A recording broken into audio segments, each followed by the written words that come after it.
오늘은 다양한 감사, 이런 제목으로 함께 은혜를 받고자 합니다. 사도 바울은 범사에 감사하라, 이는 그리스도 예수 안에서 너희를 향하신 하나님의 뜻이라고 가르쳤습니다. 범사에 감사하는 것이 하나님의 뜻이라. 범사가 무엇이냐? 사람이 살아가는 그 일생에 여러 가지 다양한 경험과 또 다양한 환경을 만납니다. 이 모든 것을 합해서 범사라고 할 수가 있습니다. 그러므로 이 다양한 경우를 만나고 살지만은 그 모든 환경 속에서 하나님 앞에 감사하는 것이 하나님의 뜻이라는 것입니다. 우리 모두가 다 범사에 감사할 수 있게 되시기를 예수님 이름으로 축복합니다.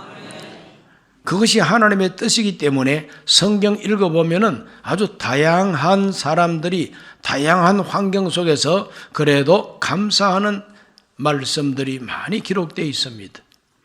그 다양한 감사 가운데 몇 가지를 소개하려고 합니다. 첫째는 하나님의 창조 세계에 대한 감사가 있습니다. 하나님께서 지으신 천지 우주 만물 삼라만상을 바라보고 하나님의 지혜와 하나님의 능력, 오묘하신 하나님의 그 솜씨에 대해서 찬탄하고 하나님께 감사하는 그런 고백들이 많이 나옵니다. 대표적으로 시편 136편 5절에서 9절까지 읽어봅니다. 지혜로 하늘을 지으신 이에게 감사하라. 그 인자심이 영원하미로다. 땅을 물 위에 펴신 이에게 감사하라. 그 인자심이 영원하미로다. 큰 빛들을 지으신 이에게 감사하라. 그 인자심이 영원하미로다. 해로 낮을 주관하게 하신 이에게 감사하라. 그 인자심이 영원하미로다. 달과 별들로 밤을 주관하게 하신 이에게 감사하라. 그 인자심이 영원하미로다. 아멘. 할렐루야. 신앙이 섬세하고 신앙이 좋을수록 시인이 될 가능성이 많습니다. 하늘을 보고 감사하고 땅을 보고 감사하고 나무를 보고 감사하고 해와 달과 별들을 보고 감사하고 이렇게 하나님께서 창조하신 이 모든 우주 삼라만상 피조세계를 바라볼 때에 그 하나님의 능력과 지혜가 무궁무진하다. 그러므로 깨닫고 하나님께 감사하게 되는 것입니다. 그런 감사가 여러분에게 넘치시기를 바랍니다.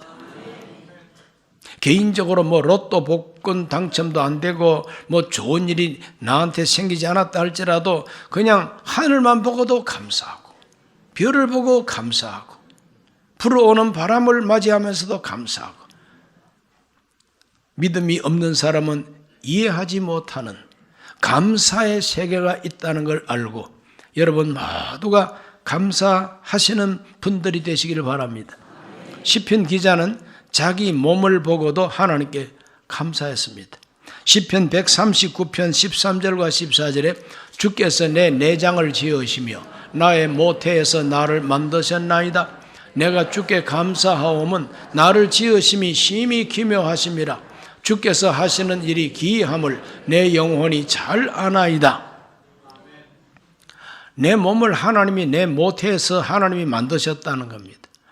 내 몸을 볼 때에 너무 기이하다는 거예요. 눈이 얼마나 기이하고 귀가 얼마나 기이하고 코가 얼마나 기이하고 오묘합니다. 눈썹과 머리카락이 너무나도 오묘합니다. 자기 몸을 생각할 때 하나님이 내 몸을 지으셨는데 이 몸이 어떻게 움직이고 이 몸이 하는 역할 이런 걸 생각할 때에 까마득하게 잊어버리고 살지만은 내 몸을 생각하니까 하나님의 창조의 오묘한 솜씨라 하나님께 감사하고 찬송할 수밖에 없다는 겁니다. 우리가 하나님이 천지를 창조하신 것을 마음에 그려보고 영감을 받고 하나님께 감사할 수 있으시기를 바랍니다. 크게 두 번째로 하나님의 은혜임을 알고 하는 감사가 있습니다. 이건 하나님의 은혜라 하는 걸 발견하고 하나님께 감사하는 감사가 많습니다. 일상생활이 당연한 줄 알았지만 알고 보니까 모든 것이 하나님의 은혜라. 계절이 바뀌고 바람이 불고 강물이 흐르고 이 모든 것이 하나님의 은혜라. 이것을 하나님 앞에 감사할 수 있으시기를 바랍니다. 모르면은 감사가 안 나와요. 그러나 알고 보면은 은혜밖에 없어. 감사한 것입니다. 시편 136편에 쭉 계속해서 읽어보면은 이 시편 기자는 하나님의 창조 세계를 감사할 뿐만 아니라 자기 나라 역사에 대해서 감사합니다. 애굽에서 우리를 건져내신 이에게 감사하라. 광야에서 우리를 살려내신 하나님께 감사하라. 우리에게 가나안 땅을 정복하게 하신 이에게 감사하라. 우리에게 먹을 양식을 주신 하나님께 감사하라. 역사를 되돌아보고 감사합니다. 오늘 우리들도 우리 한국 역사를 돌이켜 볼 때에 부끄럽기만 한 역사, 폭력만 난무했던 역사가 아니라 이 모든 역사의 구비가 하나님의 섭리에 속한 것이고, 이것이 합력하여 오늘 대한민국이 이렇게 우뚝 서 있다는 걸 알고 하나님 앞에 자기 나라 역사에 대하여 감사할 수 있어야 됩니다. 은혜임을 알고 감사할 때에 일반적인 피조 세계와 창조 세계와 역사를 보고 감사할 뿐만 아니라 특별한 은혜를 알고 감사할 수 있어야 됩니다. 이 특별한 은혜가 뭐냐? 그건 바로 하나님의 사랑과 구원의 은혜입니다. 하나님의 사랑과 구원의 은혜요. 이것은 일반적으로 주는 은혜가 아니라 특별하게 주시는 하나님의 은혜입니다. 하나님이 세상을 이처럼 사랑하사 독생자를 주셨습니다. 왜 주셨느냐? 그를 믿는 자마다 멸망하지 아니하고 구원받으라고 주신 은혜가 독생자를 주신 은혜입니다. 그 은혜를 깨닫고 그 은혜를 알게 되면은 하나님 앞에 감사할 수밖에 없는 것이죠. 그런 감사가 있어야만이 예배 드리는 자가 됩니다. 그런 감사의 세계를 알아야 하나님께 기도하게 됩니다.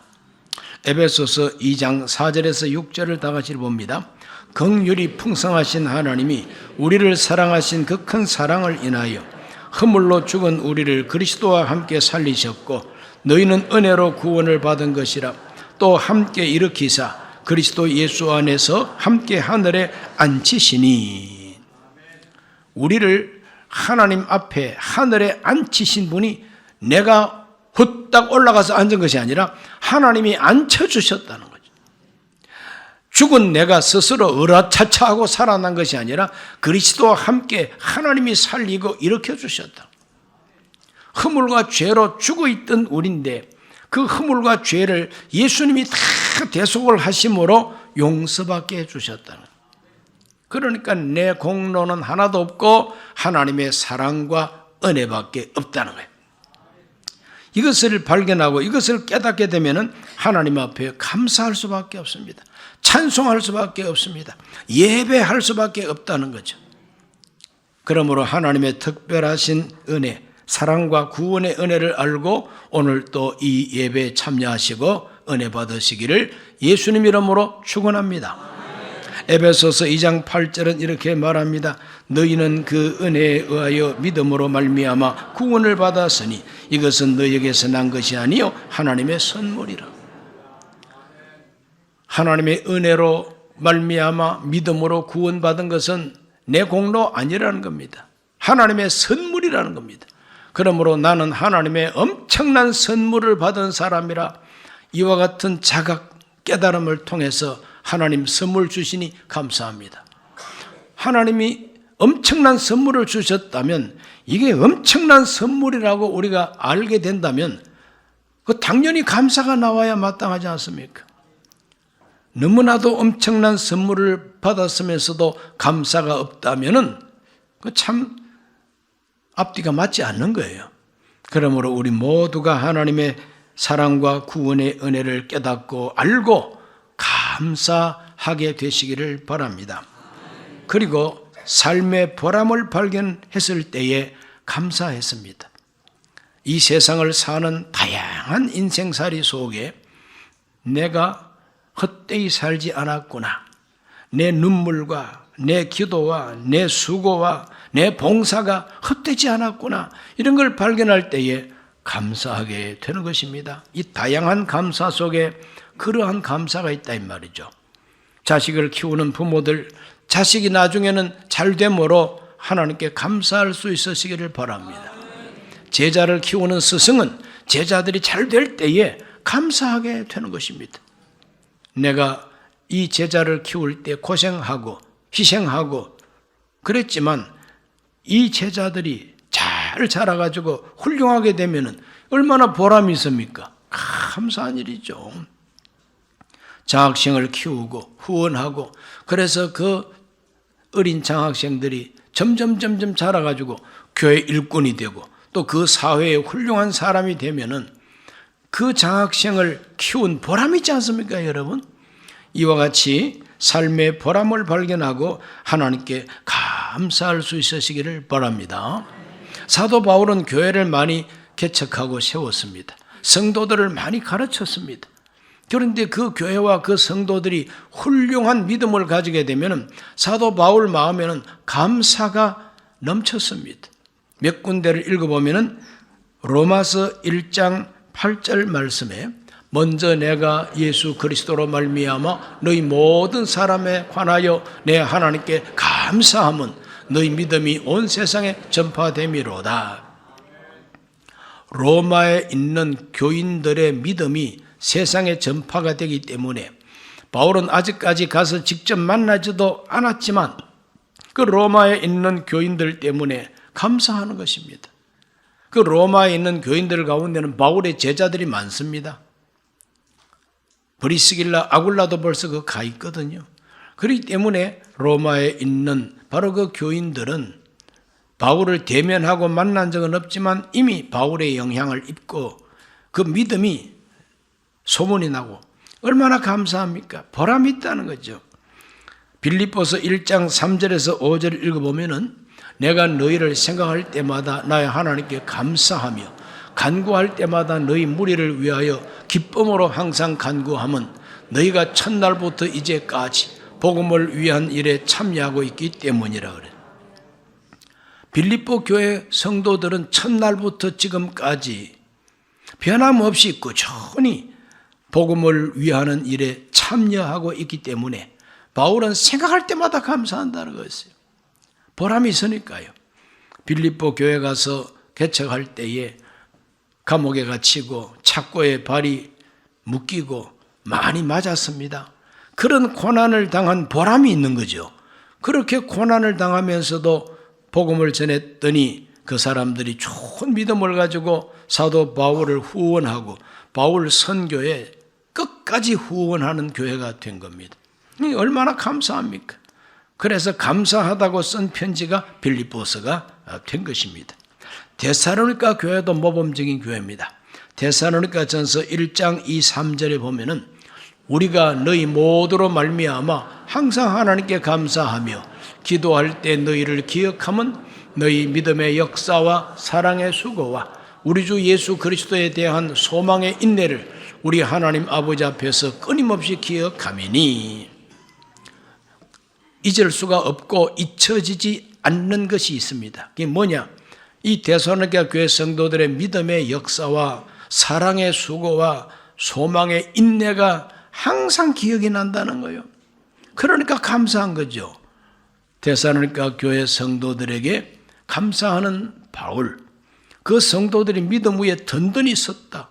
그 믿음 위에 든든히 선 것 때문에 사도 바울은 어떠한 감사로 하나님께 감사해야 할지를 몰라 하는, 어쩔 줄 모르고 감사하는 바울의 감사 고백이 나옵니다. 데살로니가전서 3장 8절에서 9절입니다. 그러므로 너희가 주 안에 굳게 선적 우리가 이제는 살리라.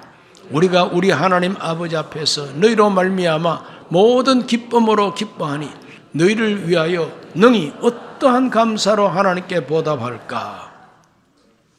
어떤 감사로 하나님께 보답할 줄을 모르는 넘치는 감사를 바울이 고백하고 있습니다. 이건 바로 성도들의 믿음이 굳건해지고 든든히 섰기 때문에 그렇습니다. 성도들이 흔들림이 없이 굳게 서니까 전도자들 마음이 감사가 충만합니다. 오늘 이와 같은 성도들이 되시기를 예수님 이름으로 축복합니다. 하나님의 은혜를 깨닫고 알게 되는 감사가 성경에는 많이 나옵니다. 크게 세 번째로 역경 중에도 하는 감사가 있습니다. 역경 중에도 하는 감사가 있습니다. 고난과 환난과 정말 불행한 그 삶 속에서도 하나님께 감사가 나오고 기쁨이 나옵니다. 그 대표적인 구약 인물이 욥이라고 하는 인물이죠. 욥은 하나님 앞에 입술로 범죄하지 않았다고 말합니다. 하루아침에 집이 무너져서 자식이 다 죽고 도적대가 와가지고 모든 양떼 소떼를 다 강탈해서 가버렸어요. 그럼 하루 만에 알거지가 되어버리고 말았습니다. 얼마나 기가 막힙니까? 그럴 때에 입술로 범죄하지 않았다 그랬어요. 여러분, 입술로 범죄하는 것이 뭐냐? 우리 입술에서 나오는 죄가 뭐냐? 그건 바로 원망과 저주와 욕설과 그리고 포기하는 거, 절망하는 거. 입에서 절망의 소리가 나오고 죽겠다는 소리가 나오고 그 입에서 원망이 나오고 하나님 원망하고 사람을 원망하고 저주하고 이건 바로 입술로 짓는 죄인 것입니다. 욥이 환난 중에서도 입술로 범죄하지 아니하고 주신 분도 하나님, 가져가신 분도 하나님, 하나님의 이름이 찬송받으실지니이다. 오히려 찬송을 고백하고 있습니다. 이것이 바로 욥의 신앙이죠. 이 욥의 신앙을 요즘 신학자들은 하나님의 주권을 믿는 신앙이라 그럽니다. 하나님의 주권 신앙, 하나님이 주인이시다 이거죠. 하나님의 권세가 주인이라는 거죠. 그러므로 그 하나님이 주인 되시기 때문에 가져가실 수도 있고 나한테 남겨주실 수도 있다는 겁니다. 나중에는 그 욥의 부인이 너무너무 속이 상합니다. 그래서 이렇게까지 험악하게 되었음에도 불구하고 신앙을 지키느냐? 하나님을 믿고 신앙을 지키느냐? 에라, 하나님 욕하고 죽어버리라. 이것이 욥의 부인이 한 말입니다. 얼마나 속상하면 그 말이 나오겠습니까? 욥의 부인이 입술로 범죄하고 있는 거죠. 그럴 때 욥이 뭐가 어째고 어째 이래가지고 부부싸움 하지 않습니다. 당신은 어리석은 여자의 말을 하고 있다고 점잖게 당신이 하는 말이 아주 어리석은 여자의 말이라고 하는 걸 모르느냐고, 우리가 하나님께 복을 받았으니 화를 받는 것도 당연한 거 아니겠느냐고 입술로 범죄하지 아니했다 그랬어요. 오늘 우리 모두가 다 역경 중에 입술로 범죄하지 않게 되시기를 주의 이름으로 축원합니다. 신약 성경의 사도 바울도 하나님의 주권 신앙을 가지고 있었습니다. 고린도후서 12장 9절로 10절을 읽습니다. 나에게 이르시기를 내 은혜가 너에게 족하도다. 이는 내 능력이 약한 데서 온전하심이라 하신지라. 그러므로 도리어 크게 기뻐함으로 나의 여러 약한 것들에 대하여 자랑하리니 이는 그리스도의 능력이 내게 머물게 하려 함이라. 그 다음 절도 읽습니다. 그러므로 내가 그리스도를 위하여 약한 것들과 능력과 궁핍과 박해와 곤고를 기뻐하노니 이는 내가 약할 그때가 강함이라. 약할 때가 강함이라 그랬어요. 약한 것을 기뻐한다 그랬어요. 약한 것을 자랑한다 그랬어요. 세상에 무슨 자랑이, 그런 자랑이 있을 수가 있을까? 이건 믿음 때문이에요. 어떤 믿음이냐? 하나님의 주권을 믿는 믿음. 하나님이 주인이시다 이거죠. 하나님의 권세가 주인이다 이 말입니다. 그런데 주권자 하나님은 폭군과 같은 네로 황제 같은 저 이상한 독재자 같은 그러한 주권자가 아니라 하나님의 주권은 어떤 주권이냐? 야훼는 선하시며 그 인자하심이 영원함이로다. 선하신 하나님 주권, 인자하신 하나님의 주권, 변함없이 영원하신 하나님의 주권, 그걸 믿는 신앙이 주권 신앙이에요. 우리 모두가 하나님의 주권을 믿는 믿음을 가지게 되시기를 바랍니다. 그 하나님께 맡기고 살고 하나님이 주인이시다, 합력하여 선을 이루신다고 믿습니다. 그렇기 때문에 순간순간 다가오는 나의 경험 속에서 쉽게 절망하거나 원망하거나 포기하지 않고 기다립니다. 하나님이 합력하여 선을 이루어 주신다. 내 주여 뜻대로 행하시옵소서. 일본에 유명한 기업인이 있습니다. 일본의 유명한 기업 경영인 마사시다 고노스케라고 하는 회장의 이야기입니다. 이분은 1989년에 작고하신 분인데 신문 기자가 물었습니다. 회장님, 어떻게 마사시다 전기 산업이 이렇게 성공하게 되었습니까? 그럴 때 바로 이 고노스케라고 하는 이 회장님은 나는 신으로부터 태어날 때부터 3가지 행운을 받았기 때문입니다. 나는 그것을 감사한다 그랬어요. 고노스케 회장에 감사합니다.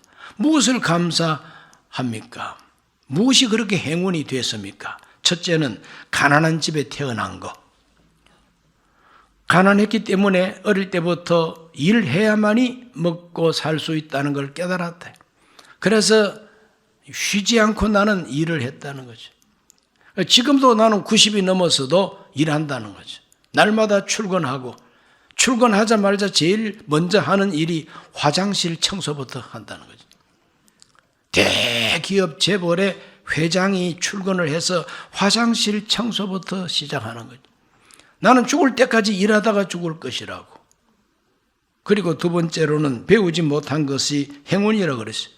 배우지 못한 것이 행운이야. 초등학교 4학년 중퇴생입니다.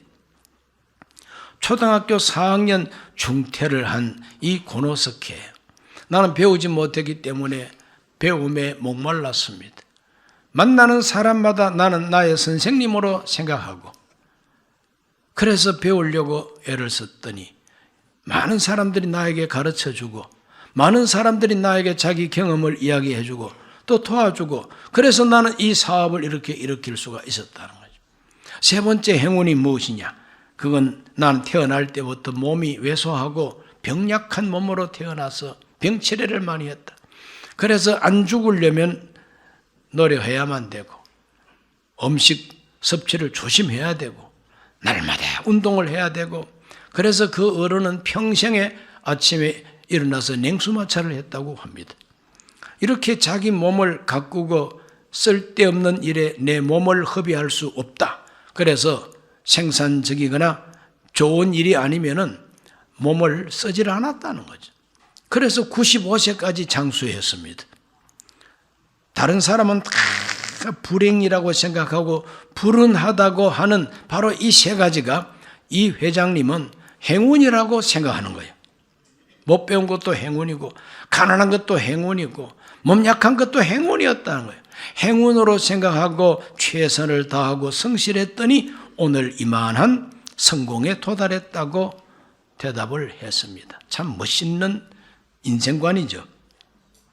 고노스케 회장은 이러한 일화를 자서전에 남겼습니다. 한 번은 일본 최고 공과대학 졸업생이 바로 이 마사시다 전기회사에 입사하려고 응시, 사원 입시 공고를 보고 와서 응시를 했어요. 대학교에서 소개하는 모든 좋은 직장 다 거절하고 내가 마사시다 전기회사에 들어가야 되겠다고 응시를 했습니다. 그런데 발표하는 날 보니까 합격자 명단에 자기 이름이 없어요. 합격자 명단에 자기 이름이 없는 것을 발견하고 너무너무 실망한 겁니다. 그리고 수치심. 아니 명문대학 우수하게 졸업을 하고 다른 직장 다 거절하고 여기 왔는데 내가 여기서 불합격을 받았다. 이건 자존심이 상해서 견딜 수가 없다. 수치심이죠. 분노. 나를 몰라주다니. 분노가 솟아납니다. 수치심과 분노를 이기지 못하고 그날 밤 약 먹고 돌아가셨어요. 자살해버리고 말았습니다. 그런데 바로 그날 밤 새고 그 이튿날 오전에 전보가 그 집에 도착한 거예요. 무슨 전보냐? 아무 계시는 수석 합격자이십니다. 전산에 약간 오류가 있어서 좀 늦게 통보하는 걸 죄송하게 생각합니다. 아니, 수석 합격자인데 하룻밤만 참았어도 수석 합격자로 그 회사에 입사할 수 있었는데 안타깝게 그 분노와 그 수치심을 이기지 못하고 자살해버리고 말았다. 고노스케 회장은 이렇게 말합니다. 젊은이가 이렇게 참 잘못된 선택한 건 너무 애석한 일이다. 너무 애석한 일이다. 그러나 우리 회사 입장에서 볼 때는 참 다행스럽다 그랬어요. 뭐가 그렇게 다행스러우냐? 역경을 견디지 못하고 이만한 역경을 극복하지 못하는 사람이라면은 우리 회사에 들어와서 중력이 되었을 때, 스트레스와 역경을 만났을 때 부정적인 이런 선택을 하거나 또 그런 행동을 하게 되면 얼마나 회사의 손해가 클 것인가.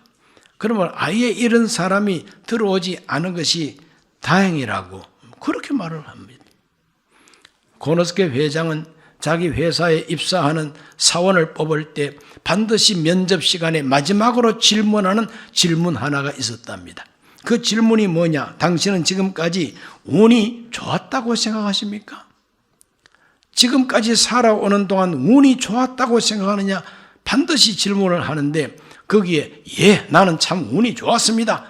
그런 사람만 뽑았다는 거예요. 아무리 우수한 성적을 갖고 있어도 나는 참 불행했고 나는 참 운이 없었습니다. 그런 사람은 우수해도 안 뽑았다는 거예요. 그러므로 그 사람이 사람을 뽑는 원칙이 뭐냐? 우수한 사람보다도 긍정적인 사람을 뽑았다는 거예요. 우수한 거 필요 없다는 거예요. 긍정적이라야 된다는 거예요. 자기 운명에 대해서 긍정적인 사람, 불운도 행운이라고 생각할 수 있는 사람이라야 된다. 그런 사람이 회사에 들어와야 회사를 발전시킬 수가 있다는 거지. 어려움 당해도 불이익을 당해도 행운으로 생각하고 긍정하고 감사하고 최선을 다하여 성실한 사람이 하나님의 복을 받게 되어 있다는 것이죠. 감나무에서 감 떨어져서 내 입으로 들어오듯이 그것이 복이 아닙니다. 긍정적인 태도를 가지고 성실한 사람이 하나님 앞에 보답받는 게 축복이란 말이죠. 우리 모두가 그런 복을 받게 되시기를 바랍니다.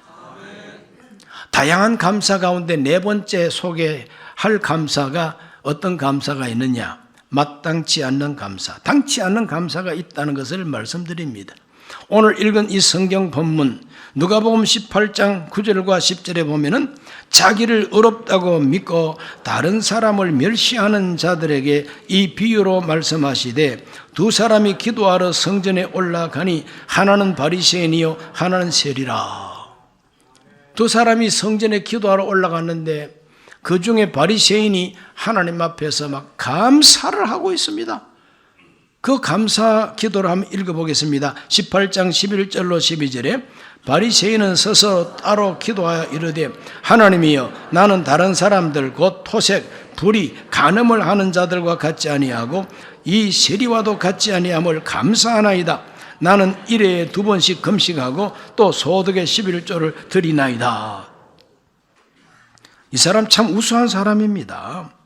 이 사람은 다른 사람들 즉 토색하는 사람들 같지 않고 불의, 불법을 저지르지 아니하고 도덕적으로 깨끗합니다. 간음을 행하지 아니하고 일주일에 2번씩 금식기도 하고 11조를 꼬박꼬박 드립니다. 아주 우수한 교인이죠. 그런데 그걸 하나님께 감사를 하는데 어떤 감사냐? 하나님 앞에 순수한 감사를 드리는 것이 아니라 나는 이런데 너는 뭐냐? 다른 사람하고 이제 비교를 끊임없이 하는 겁니다. 그래서 다른 사람하고 비교해서 자기가 뛰어난 경건과 자기가 뛰어난 사람이라고 하는 것을 자랑 삼아서 그걸 하나님께 감사하는 거죠. 그건 아주 이상한 감사입니다. 하나님은 전능하신 하나님, 전지하신 하나님, 그건 감사가 아니야.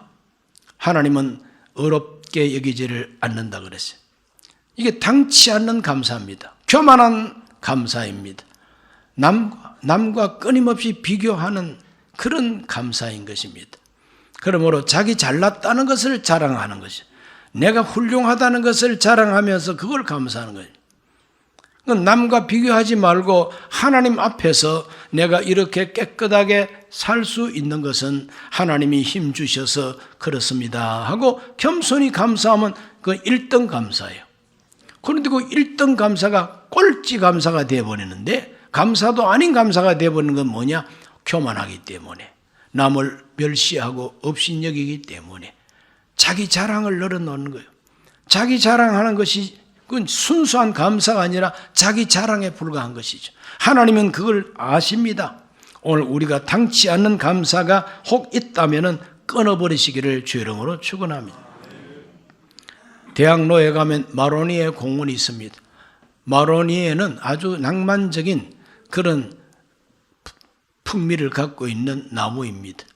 그런데 독일에 가보면 마로니에 나무가 가로수로 쫙 서 있습니다. 그 마로니에 나무가 한국에서는 아주 대학생들한테 낭만적인 이미지가 있지만 독일에 가면 너도 밤나무냐? 이렇게 약간은 무시받는 나무입니다. 마로니에 나무. 그 열매가 꼭 밤처럼 생겼어요. 꼭 밤처럼 생겼어요. 그런데 만약에 그걸 깨가지고 섭취하게 되면 독이 있어가지고 사람이 해를 입습니다. 너도 밤이냐? 이 말이죠. 가짜 밤이라 이 말이죠. 하나님 앞에 감사를 하더라도 이 다양한 감사 가운데 교만한 남과 비교해서 우월의식을 가지고 자기 자랑만 늘어놓는 감사는 가짜 감사라 이 말이죠. 그러므로 우리 모두가 합당한 감사를 하나님께 드릴 수 있어야 됩니다. 다양한 감사 중에 오늘 우리들은 어떤 감사로 하나님께 영광을 돌릴 것인가 기도하시기를 주의 이름으로 축원합니다. 기도합니다. 하나님 아버지, 오늘 하나님 앞에 나와 예배하는 우리 모든 성도들 다양한 감사 중에서 하나님이 기쁘게 받으시는 감사를 드리게 하여 주시옵소서. 예수님 이름으로 기도하옵나이다. 아멘. 잠시 고개 숙이시고 예수 그리스도를 구주로 영접하기를 원하시는 분, 처음 교회 오신 분 계시면 조용히 일어나셔서 이 기도를 함께 하시고 영접하시기 바랍니다. 하나님 아버지, 저는 죄인입니다. 어디에서 와서 왜 살며 어디로 가는지 알지 못하고 죄 가운데 살았습니다. 저의 죄를 위하여 십자가에서 죽으시고 부활하신 예수님을 제 구주로 모셔드립니다. 저는 하나님 자녀가 되었습니다. 지금부터 영원토록 주님과 함께 살겠습니다. 예수님 이름으로 기도드립니다. 아멘.